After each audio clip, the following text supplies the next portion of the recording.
बिल्कुल जी वानखेड़े साहब, नूपुर हमारे साथ मौजूद है। नूपुर, आपका बहुत बहुत स्वागत है।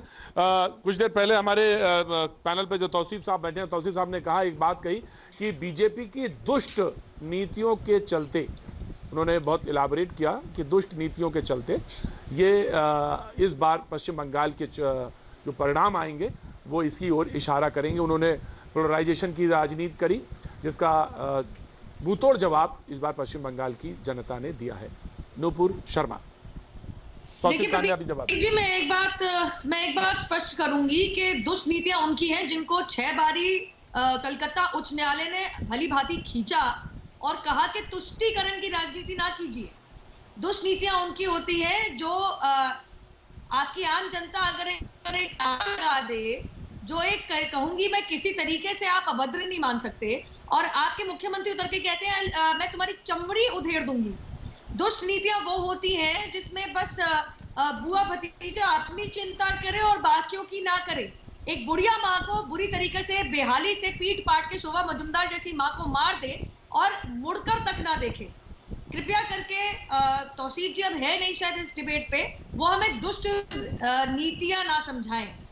दूसरी बात, मैं कहूंगी कि अभी भी बहुत जल्दबाजी होगी। बिहार 2020 से मुझे अच्छी तरीके से याद है, अगले दिन चुनाव परिणाम क्लियर हुआ था।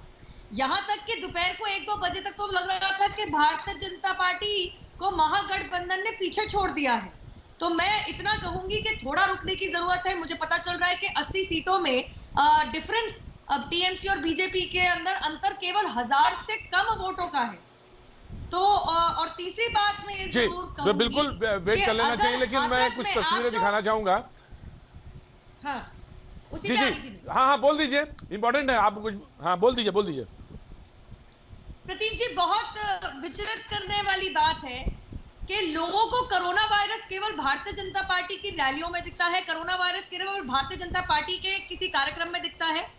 अगर हाथरस में लाठीचार्ज करके पंचायत चुनाव में उमड़ी भीड़ को हटाया जा सकता है, तो भी एक अन्य चैनल पर बैठ के आई हूं मैं, तो टीएमसी के एक जिम्मेदार नेतागण कहती है कि नहीं होना चाहिए।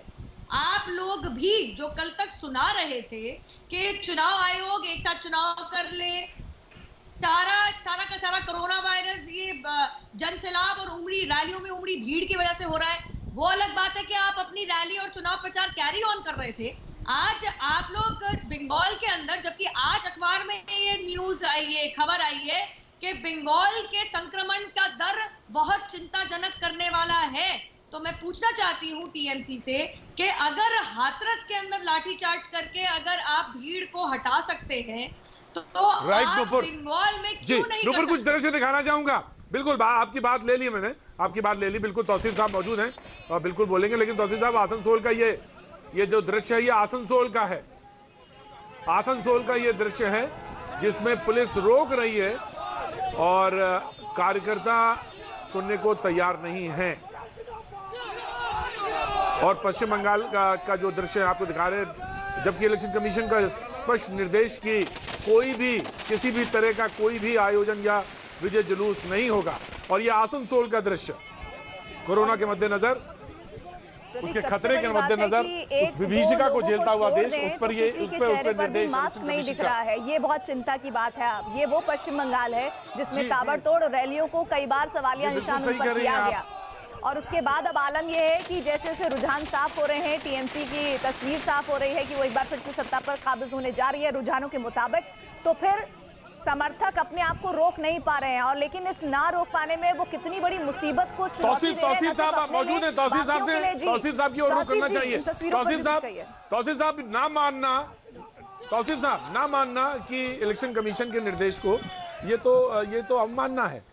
तौसीफ साहब, नहीं, सही है। इलेक्शन कमीशन से जब ममता बनर्जी फरवरी महीने से रिक्वेस्ट करती रही कि कोरोना का टाइम है, आप 8 फेज के बजाय उसको घटा दीजिए, कम फेजेस में कीजिए, ज्यादा से ज्यादा रैली होगा तो भीड़ में कोरोना फैलेगा, तब इलेक्शन कमीशन को पास में बीजेपी पहुंच गई। बीजेपी ने बोला कि नहीं, कोरोना हो चाहे ना हो, हमें तो 8 फेज में ही इलेक्शन करना है।